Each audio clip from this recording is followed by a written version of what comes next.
It-toroq ta' pajjiżna ser tibża s-suq fihom. Dan huwa s-sentiment ġenerali tal-poplu Malti u Ħawċi fejn skont ċifri maħruġa mill-Uffiċċju Nazzjonali tal-Istatistika fl-ewwel kwart ta' din is-sena f'Malta l-inċidenti ta' traffiku żdiedu f'kull reġjun bl-ogħla żieda tkun fit-Tramuntana ta' Malta b'żieda ta' 12%. Mill-bidu tas-sena, it-toroq Maltin irreġistraw 7 fatalitajiet bi 3 persuni li tilfu ħajjithom wara li ntlaqtu żewġ sewwieqa tal-mutur u żewġ passiġġieri. 7 ħajjiet li nħatfu bħal sajjeta fil-bnazzi mill-familji tagħhom wara il ħarġu minn darhom u ma reġgħux daħlu lura. Matul l-2022 it-toroq Maltin reġistraw 28 fatalità, rekord nazzjonali assolut f'dak li għandu x'jaqsam imwiet ikkawżati minn inċidenti ta' traffiku.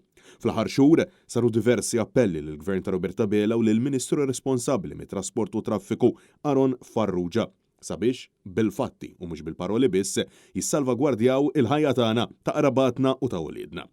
Il-Kap Eżekuttiv ta' Infrastructure Malta, Ivan Falzon, jgħidilna li huma qed jibnu toroq illi jaħfru. Infrastructure Malta, il-ħidma tagħha hija li niddiżinjaw toroq li jaħfru.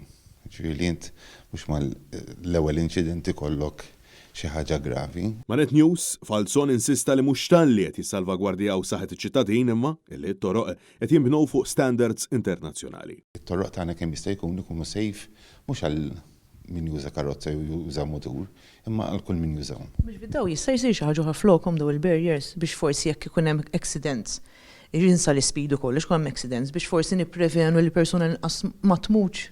Għax huma tiġu jaqgħu fuqhom tispiċċa qisha giljottina daw il-barriers għax jaqgħu fuqhom u literalment qisha giljottina diġi, jista' jsir xi ħaġa oħra flokhom forsi. Mari, mhux ħan nikkummenta fuq id-dinamika tal-inċident għax mhux informat, allura nkun niżgwidak imma nista' nassigurak li kull infrastruttura li tintuża fit-toroq, l-street furniture, il-barriers li nużaw ikunu according to international standards. Ironikament, il-Ministru responsabbli mit-trasport essenzjalment minn ħajja iċ-ċittadini Maltin u Ħawċin fit-toroq ta' pajjiżna ftit ta' xhur ilu kien qalilna li lanqas huwa stess ma jafdal il-uliedu bir-rota barra triq. Kif qal tajb ħafna Ivan, għandu tifel għandi żewġ tfal.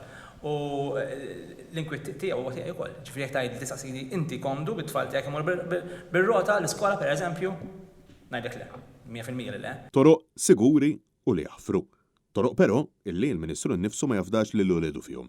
U wara l-inċident ta' tmiem il-ġimgħa, il-Kunsillier Laburista Viktor Gallia insista li huwa tal-mistħija kif ilhom żmien twil jiġru wara Transport Malta biex tittieħed azzjoni u baqa' ma sar xejn. Bħala konsiljer bir-responsabilità kollha, kellna meeting iż-żewġ partiti, iż-żewġ konsillieri tal-partiti, il-Ministeru, pressajna fuq Transport Malta biex jagħmlu speed kamera. Għadhom qegħdin jagħmlu l-istudju, tal-lejsa l-istudju, tal-misħija.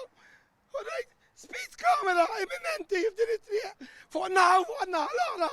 Mhux sewwa, taħt l-tfajla bħal dik, mhux sewwa. U fil-waqt li ċertament jeħtieġ sewqan responsabbli u b'buon sens f'kull min ikunu wara l-istering tal-karozza, huwa ugwalment importanti illi t-toroq ikunu siguri għaċ-ċittadin.